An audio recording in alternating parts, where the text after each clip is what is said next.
and gentlemen, my name is Kevin Jackwitz. This is the Kaged match, and this is going to be a review for WWE Raw for 127.20. Caught up again. Like I said, during the last bit of the week, I was really busy, so finally getting caught up here. So after what I thought was actually a very good Royal Rumble, we come into what is a decent Raw. You start out very good. Of course, they're going to open up with the guy who won the Royal Rumble, Drew McIntyre. And it was so good, dude. It really was. You could tell McIntyre is on top of the world. The crowd is just chanting, you deserve it, and just giving him all the props, a standing ovation when he walks out. Just a really great moment for Drew McIntyre. He's got to be riding high right now. So then he's like, I got all this energy, I need to do something with it. Let's have a match, open challenge. And so Luke Gallows and Carl Anderson come out, and they challenge him to a handicap match.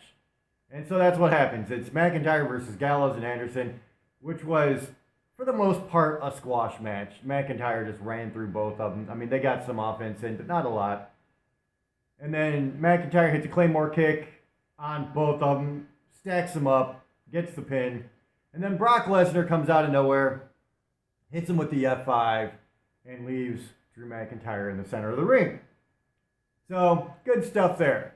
Then you get Rey Mysterio versus MVP, of all people. I'm quite sure this was just a one-off. It was a cool surprise. He definitely got winded toward the end of the match. So, it was a cool surprise. It was an okay match. Rey Mysterio comes out on top.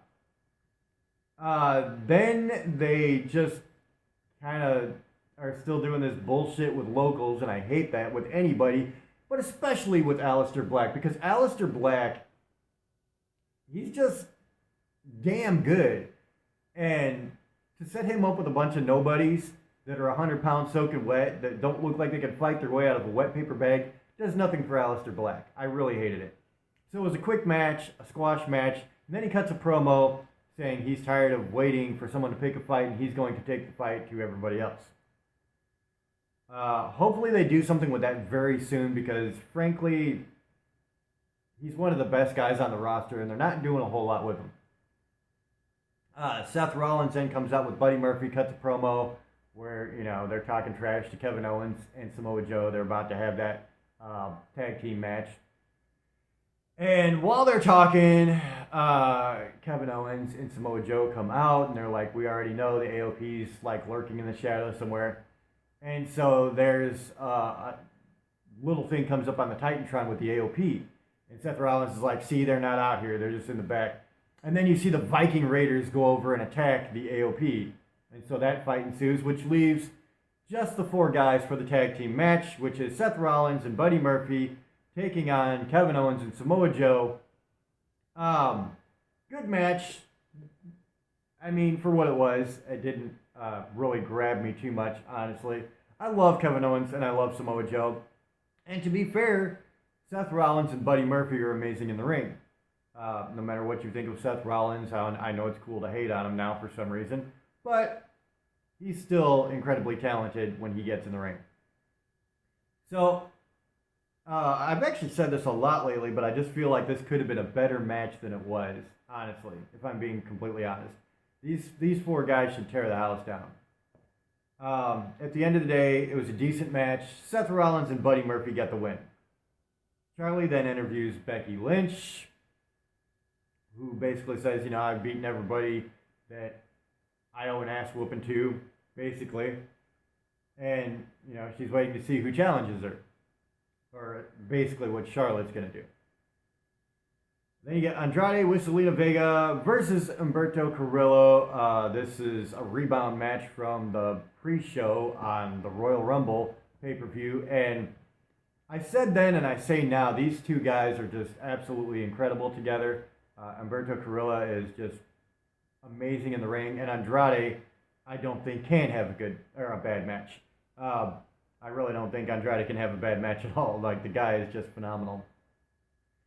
So at the end of the day, it looks like maybe Carrillo is going to win, and then so Zelina Vega crawls in the ring and just starts hitting on Carrillo. Carilla gets the DQ win. So, Zelina's all upset about that, and then they say still your United States champion, Andrade. And so she starts smiling, of course, at that. But it wasn't over because Carilla starts whipping Andrade's ass after that. He's tired of feeling cheated, probably.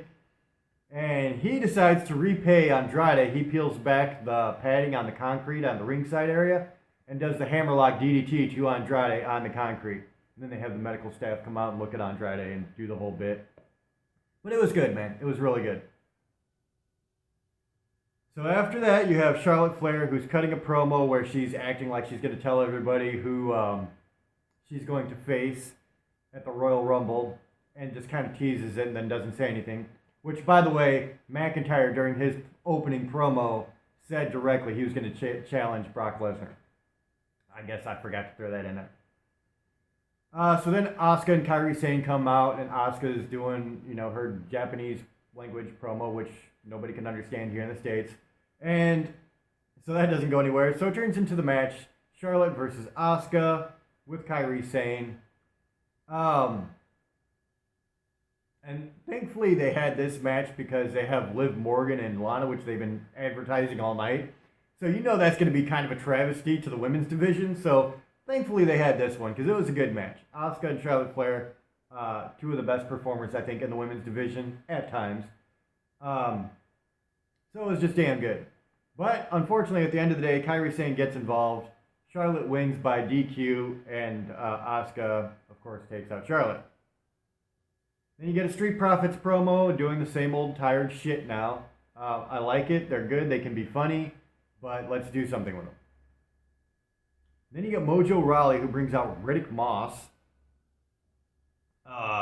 Basically got no reception at that at all. He takes on No Way Jose. Riddick Moss is there to keep the 24/7 challengers away. Beats No Way Jose in very quick time. R-Truth comes out. Gets a sneak pin on Mojo Rawley, becomes a 24/7 champion. Then he's attacked by Riddick Moss. Mojo pins R-Truth, wins the 24/7 championship back. Okay. And that's all I've got for that. Then you get Lana versus Liv Morgan, which you already know is going to be a terrible match, and it doesn't matter. Liv Morgan could be the Mozart in a wrestling ring, but when you're dealing with Lana, it's not going to be a good match, and that's just the way it is. So thankfully, it wasn't too long. It was painful. At the end of the day, Liv Morgan gets the win, thank God.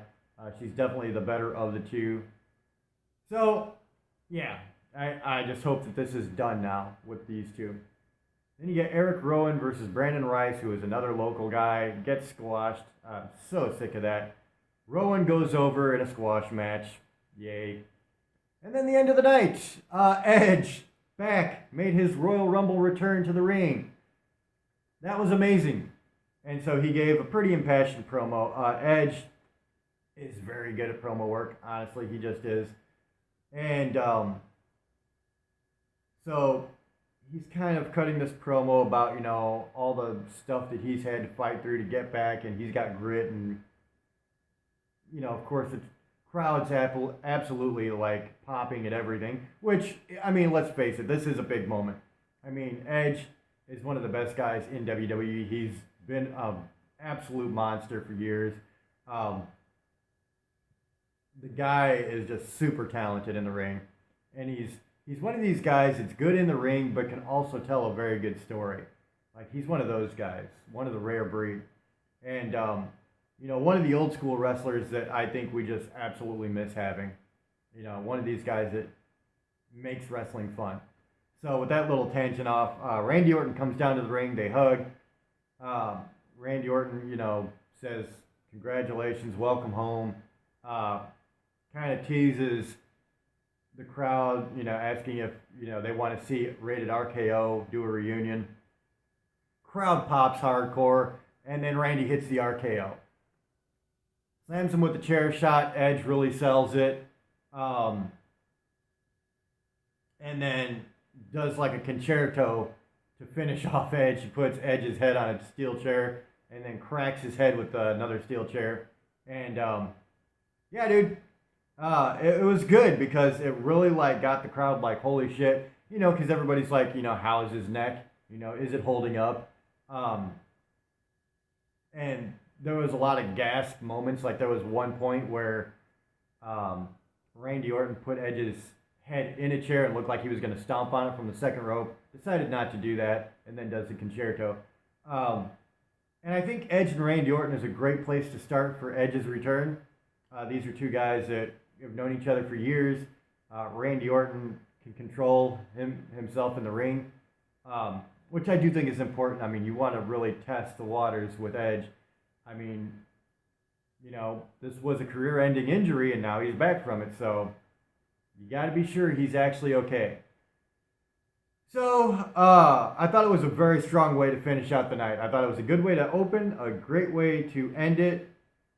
They had some cool stuff in the middle. The MVP match wasn't necessarily great, but it was kind of, you know, cool to see MVP back. Humberto Carrillo Andrade is always going to be good. Charlotte Asuka is always going to be good. So they actually did a lot of very cool things here. Seth Rollins, Buddy Murphy, Kevin Owens, Samoa Joe, the AOP, Viking Raiders bit, I thought was good. So really the only things I didn't like were the two squash matches and the Lana Liv Morgan, and thankfully all of those were pretty short. So I'm actually going to give this a much higher score than I usually do for Raw. I think they earned it tonight. I'll give it a 7.5 out of 10. I felt like they came out strong right after the Royal Rumble. Definitely did some very cool things. So ladies and gentlemen, that's where I'm at, 7.5 out of 10. Let me know what you think in the comments. If you enjoyed this, hit the like button, subscribe, and share. My name is Kevin Jackowitz, Kaged Nation, out.